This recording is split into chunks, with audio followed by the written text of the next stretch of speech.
Morning, everybody. Welcome to the cafeteria here. I'm going to do a nice video about exponential functions and even introduce a new number today.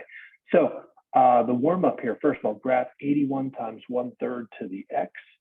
And I'm going to pretend like I don't know anything about exponential functions. You just plug in some simple numbers, right?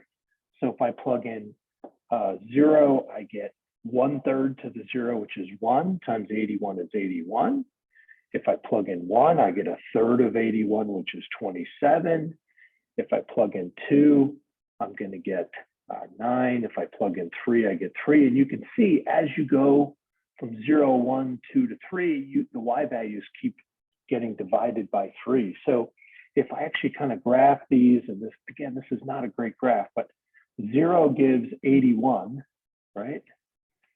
And then 1 gives 27, and these axes won't be scaled together, but it gets knocked down by 1/3. There's 1 comma 27, and then for 2 you get all the way down to 9, and you can see that bend in that curve all the way, right?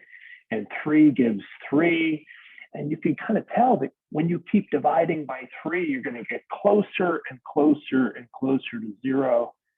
And then we get that telltale horizontal asymptote at 0, which is what we anticipate for all kinds of exponential functions. And if you wonder about the other side, you could try to put some negatives in. -1, 1/3 to the -1 is actually 3. It flips it, so you get 243. And then -2, I think you're above over 700. So all of a sudden you start getting really big, and this starts heading towards infinity. And of course, you know, exponentials on one end, they get close to 0, and then they just explode off to infinity on the other. So not a surprise. One thing you'll notice is that this one is decreasing. And it has a lot to do with the base, right? The base is 1/3. And the base is equal to 1/3. All that matters is it's less than 1. That's what causes the decreasing, because the base is less than 1. And the other number, the 81, that's your y-intercept, right? So again, you know, in pre-calc, we try to find relationships between equations and graphs, and you know, it's pretty obvious right there.